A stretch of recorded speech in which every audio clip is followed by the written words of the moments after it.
So Saturday, going to do a grab bag. Remember, if you got questions that just aren't a full video or whatever you want to ask, just put it in the comments here and I pick these up and I go back through them.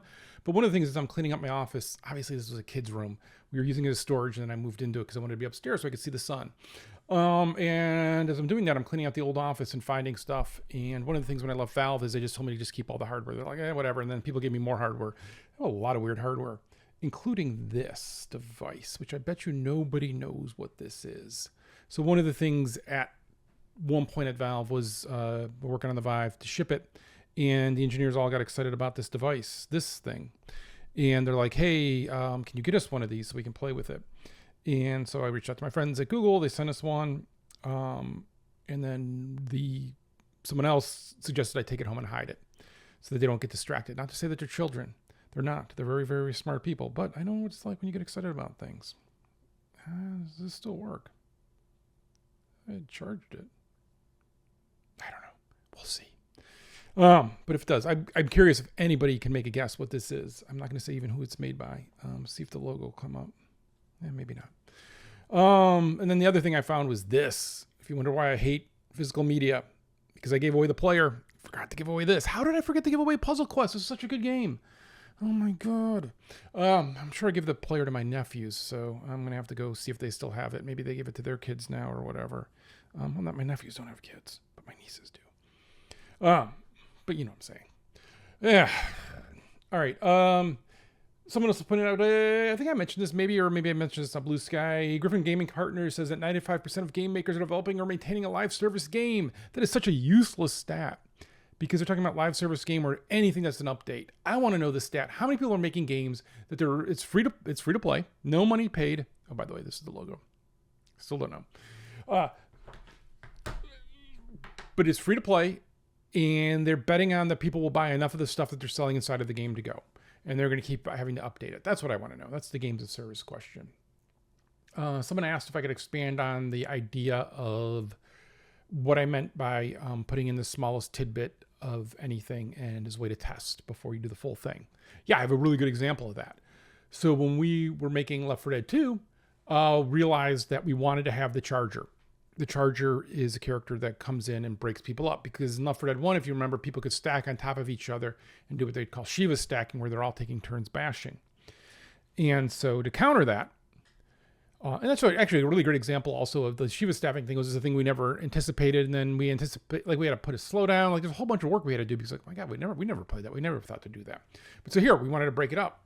So instead of like concepting and creating the model and all of this stuff, we're like, what's the cheapest way we can test this? And it was, let's take a hunter and let's put him in a yellow jersey. And so there was a hunter with a yellow jersey that just ran around like crazy. That was it. That was literally the charger for the longest time because we're like, is this fun? Well, hey, you know what? It should grab it. Like I think originally I was talking about just smashing into it. And then someone suggested that he grab the first person, he's smashing and then start pounding them. So that it becomes the focus of where you should attack. And so, yeah, we just made a bunch of changes there and, first tested before we did any work, before we did any art, man, because art's expensive. Before we did that, we just put a hunter with a yellow jersey on and that worked. What's your favorite example of a game evoking a strong emotional reaction from you, be it positive or negative? There's a bunch. But I think one that always hit me was, so there's this idea of if you're scared, you're open to other emotions. That's why you sometimes laugh or cry or whatever.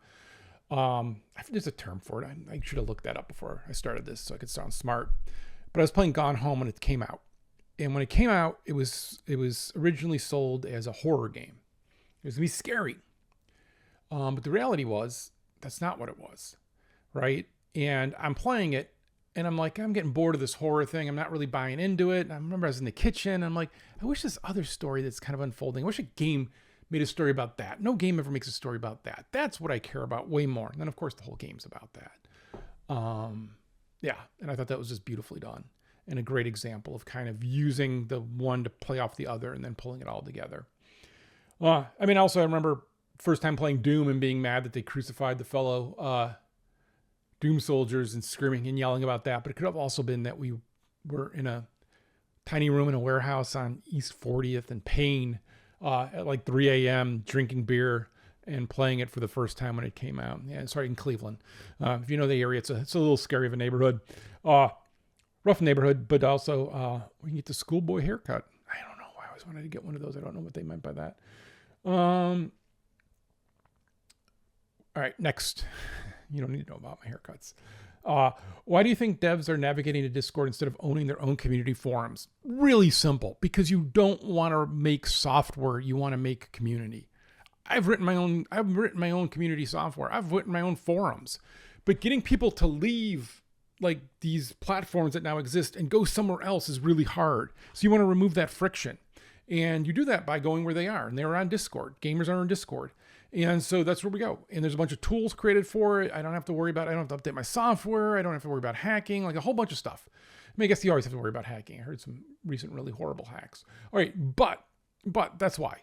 Because I can just then not have to worry about it and build the community. The poster actually mentioned something about it's banned in some countries. What countries is it banned in? I know probably now it's probably a problem with Russia, maybe, or Iran. I mean, I really regret that I never got to go to Iran. I had an opportunity to go. I know there's a bunch of game developers there. Yeah, darn it. But yeah, I don't know where is it banned that we also can sell our game, because that's kind of the two things there. But again, our community is not just about our game. It's a community about playing games together and being nice to each other. So come join us at discord.gg/StrayBombay. Is Valve really working on an MMO? Yeah, Steam. All right, I'll give it away. It's Steam. I mean, think about it. You level up. Yeah, right. Yeah, you grind. You do all kinds of things. That was deliberate and purposeful. Very smarter people than me had come up with a way to make it sticky, because what they realized was a thing that I think Epic's realizing as well. You can have Fortnite, this biggest game ever, but they're there to play Fortnite, not the other games, right? Same with like Dota. They're not there to play other games. And so you can't have other games bring people into the Steam ecosystem and think they're going to go play other games. That becomes the whatever Fortnite device for them, right? I mean, it's kind of like with the Wii. I bought my family 3 or 4 different Wiis. They have Wii Sports or whatever.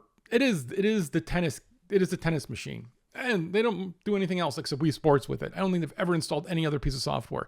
And that's fine, but like that's single-use thing kind of happens, and you see that with platforms as well. And so making the platform itself an MMO was an interesting idea, and I think that clearly has worked out okay. So I had a student talk about being scared about entering the game industry with all these layoffs. You should talk with other people and make your right choice. But I'll tell you what, no place is stable. Every place has instability, and the game industry has grown. It was like a tenfold in the past 10 years. And this is a readjustment of business models changing. I mean, that's literally what most of these layoffs are around. Before it was about growth. Now it's like, oh my God, wait, hang on, we got to make some money off this growth. And so it will recover. It will keep going. People are still hiring.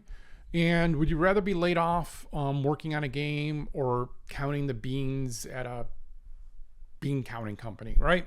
I mean, but again, up to you. What podcast do you not hate listen to? Well, that would be Brad and Will made a podcast, the Tech Pod. I think you can just search on Tech Pod.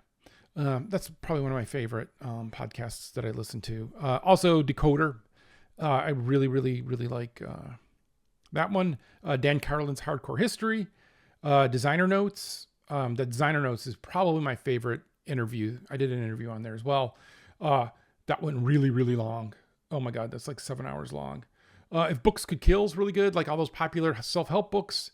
Ends up, hey, they're not so bad. I mean, they're not so good. They're actually filled with a lot of. My Perfect Counsel is another one. I'm on that this year. Maybe. I don't know. Maybe. I don't know. I felt weird. But I really like that. That's a really good deep dive with people. And then Pitchfork Economics. And then there's some others. But those are probably some of the top ones. Yeah, I like podcasts. I go for walks a lot. I'm an old man, right? And there you go.